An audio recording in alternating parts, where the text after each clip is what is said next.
बिस्मिल्लाहिर्रहमानिर्रहीम। Welcome to balance byte intermediate accounting chapter number 1 financial statement the balance sheet. Question number 3, the following account appear in ledger of K stores incorporation on June 30 1964। आपको trial balance बना के दिया हुआ है और उसके दो कॉलम बनाए हैं, एक डेबिट है और क्रेडिट है। तो डेबिट साइड पे सारे के सारे एसेट्स होते हैं और क्रेडिट साइड पे आपकी लाइबिलिटीज़ और इन रेवेन्यू और कैपिटल वगैरह होते हैं।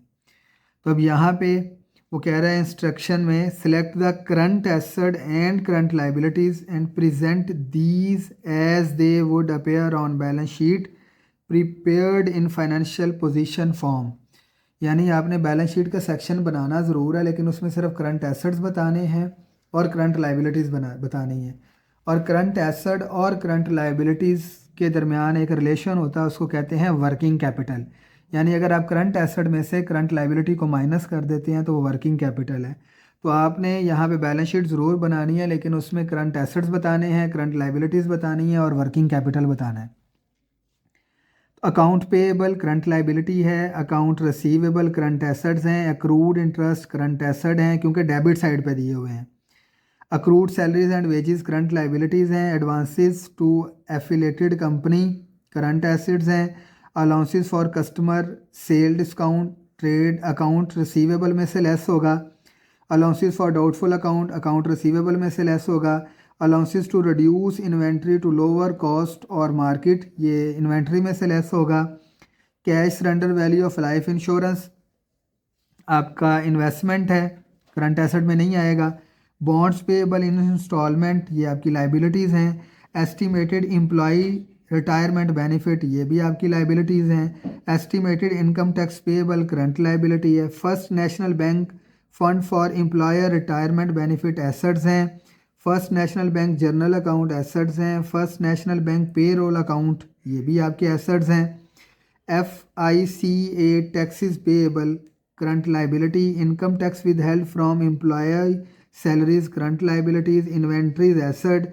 Investment in affiliated company investment, marketable security current asset, office supplies current asset, returnable containers ये भी आपके एसेट्स, अनअमोर्टाइज ऑर्गेनाइजेशन कॉस्ट ये आपके पास आ जाएगी अदर एसेट्स में, unexpired insurance unamortised bond issue cost ये भी आपके पास अदर एसेट्स में, अनएक्सपायर्ड इंश्योरेंस करंट एसेट और unearned lease income deferred revenue. K store balance sheet as on 30 June 1964। Account receivable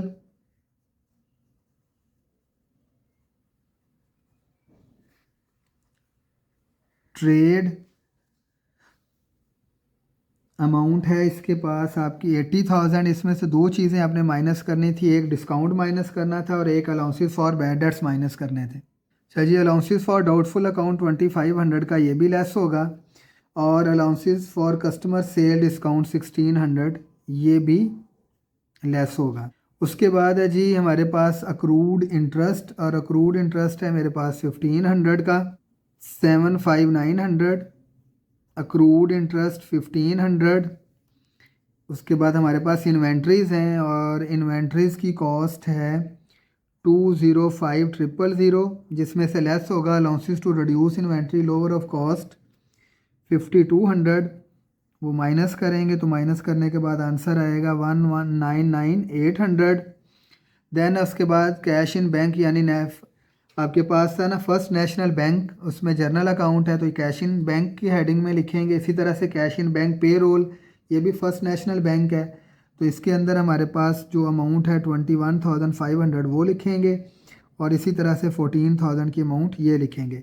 उसके बाद है जी मार्केटेबल सिक्योरिटीज़ हैं हमारे पास और वो है 16,500 की।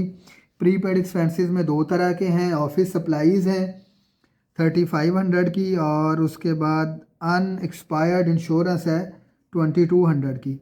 इन सब अमाउंट का हम टोटल कर लेंगे तो हमारे पास जो टोटल करंट एसेट आ जाएंगे वो आएंगे 334,900। उसके बाद है जी करंट लाइबिलिटीज़। करंट लाइबिलिटीज़ में अकाउंट पेएबल ट्रेड ये हैं 62,500 के।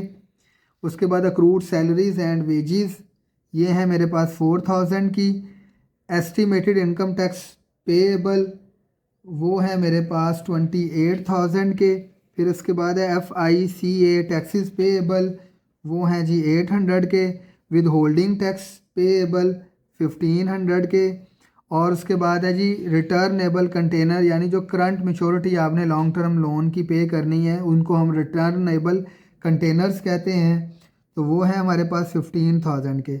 इन सारी लाइबिलिटीज़ का टोटल करेंगे तो जो टोटल करंट लाइबिलिटीज़ मेरे पास बनेंगी वो बनेंगी 1,800, यानी 62,500 plus 4,000 plus 28,000 plus 800 plus 1,500 plus 15,000, तो बना 1,800। अब करंट एसेट्स में से जब आप करंट लाइबिलिटीज़ को माइनस करेंगे तो आपके पास आएगा, वो आपके पास आएगा वर्किंग कैपिटल। तो ये यहाँ से आप माइनस कर देंगे करंट एसेट में से, तो वर्किंग कैपिटल आ जाएगा आपके पास 223,100। तो यही आपने बताना था कि इस क्वेश्चन के अंदर कि आपने करंट पोर्शन बताना था बैलेंस शीट का, यानी करंट एसेट्स बताने थे, करंट लाइबिलिटीज़ बनानी थी और उनको जो है वो फाइनेंशियल पोजीशन बतानी। जब फाइनेंशियल पोजीशन की बात होती है तो फिर करंट एसेट और करंट लाइबिलिटीज़ के रिलेशन में जो चीज़ क्रिएट होती है वो वर्किंग कैपिटल है। यानी अगर आप वर्किंग कैपिटल का फार्मूला देखें तो वर्किंग कैपिटल का फार्मूला होता है हमेशा current assets minus current liabilities. तो ये हमारे पास वर्किंग कैपिटल होता है। जैसे हमारे पास होता था capital is equal to assets minus liabilities. तो ये है जी आपका क्वेश्चन नंबर 3। उसके बाद क्वेश्चन नंबर 4 और 5 वो आपके करेक्टिंग बैलेंस शीट के क्वेश्चंस होंगे। इसमें किसी किस्म का कोई आपका क्वेश्चन हो तो कमेंट सेक्शन में जाके आप कमेंट कर दें। Thank you so much. अल्लाह हाफिज़।